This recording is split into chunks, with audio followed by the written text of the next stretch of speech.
കോൺഗ്രസിന്റെ ദേശീയ അധ്യക്ഷനായ മല്ലികാർജ്ജുൻ ഖാർഗെയെ പൂട്ടുമെന്ന് പ്രഖ്യാപിക്കുന്നുണ്ട് തെരഞ്ഞെടുപ്പ് കമ്മീഷൻ. കഴിഞ്ഞ ദിവസം പ്രധാനമന്ത്രി നരേന്ദ്രമോദിയെ തീവ്രവാദിയെന്ന് വിശേഷിപ്പിച്ചതാണ് കമ്മീഷന്റെ കലിപ്പിന് കാരണം.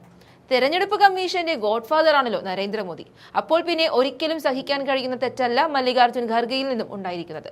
അതേസമയം മോദിയുടെ വായിൽ നിന്നും മുസ്ലിങ്ങളെ അടക്കം അധിക്ഷേപിക്കുമ്പോൾ അതിനെതിരെ തെരഞ്ഞെടുപ്പ് കമ്മീഷന് മറുപടിയില്ല. അതേ മോദിയെ മറ്റാരെങ്കിലും ആക്ഷേപിക്കുകയോ വിമർശിക്കുകയോ ചെയ്യുമ്പോൾ ചാടിയിറങ്ങുന്നുണ്ട് തെരഞ്ഞെടുപ്പ് കമ്മീഷൻ. നേരത്തെ തമിഴ്നാട്ടിലെത്തി വാർത്താ സമ്മേളനം നടത്തിയ വേളയിൽ പ്രധാനമന്ത്രി നരേന്ദ്രമോദിയെ ഭീകരവാദി എന്ന് വിശേഷിപ്പിച്ചു എന്ന പരാതിയിൽ ഇപ്പോൾ തെരഞ്ഞെടുപ്പ് കമ്മീഷൻ മല്ലികാർജ്ജുൻ ഖാർഗെയ്ക്ക് നോട്ടീസ് അയച്ചിട്ടുണ്ട്.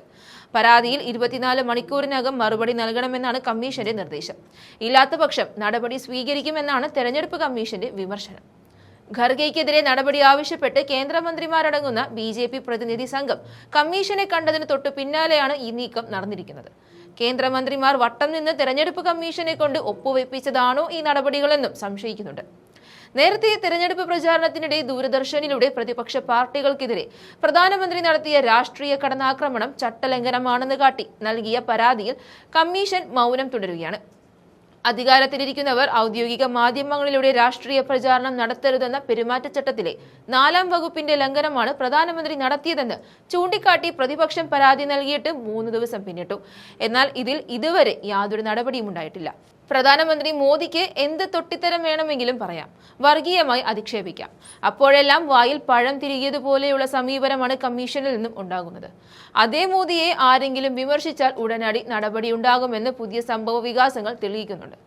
തമിഴ്നാട് നിയമസഭാ തെരഞ്ഞെടുപ്പിൽ BJPയുമായി സഖ്യമുണ്ടാക്കിയതിന് AIDMKയെ വിമർശിക്കുന്നതിനിടെ ഖാർഗെ നടത്തിയ പരാമർശമാണ് ഇപ്പോൾ വിവാദമായിരിക്കുന്നത്. ഖാർഗെയ്ക്കെതിരെ പരാതി നൽകാൻ കേന്ദ്രമന്ത്രിമാരായ നിർമ്മല സീതാരാമൻ, കിരൺ റിജിജു, അർജുൻ റാം മേഘ്വാൾ, BJP ദേശീയ ജനറൽ സെക്രട്ടറി അരുൺ സിംഗ് എന്നിവരടങ്ങിയ സംഘമാണ് കമ്മീഷനെ സമീപിച്ചത്. ഭരണപക്ഷത്തിന്റെയും പ്രതിപക്ഷത്തിന്റെയും പരാതികളിൽ കമ്മീഷൻ സ്വീകരിക്കുന്ന ഇരട്ടത്താപ്പിനെതിരെ വിമർശനം ശക്തമാകുകയാണ്. മല്ലികാർജ്ജുൻ ഖാർഗെ ആരാണെന്ന് BJP നേതാക്കൾക്ക് ബോധമുണ്ടായി കാണില്ല. ഇത്തരം പരാതികൾ കേൾക്കുമ്പോൾ വാലും ചുരുട്ടി മാപ്പ് പറയുന്ന സ്വഭാവം എന്തായാലും BJP നേതാക്കളെ പോലെ ഖാർഗെയ്ക്കുണ്ടാകില്ല.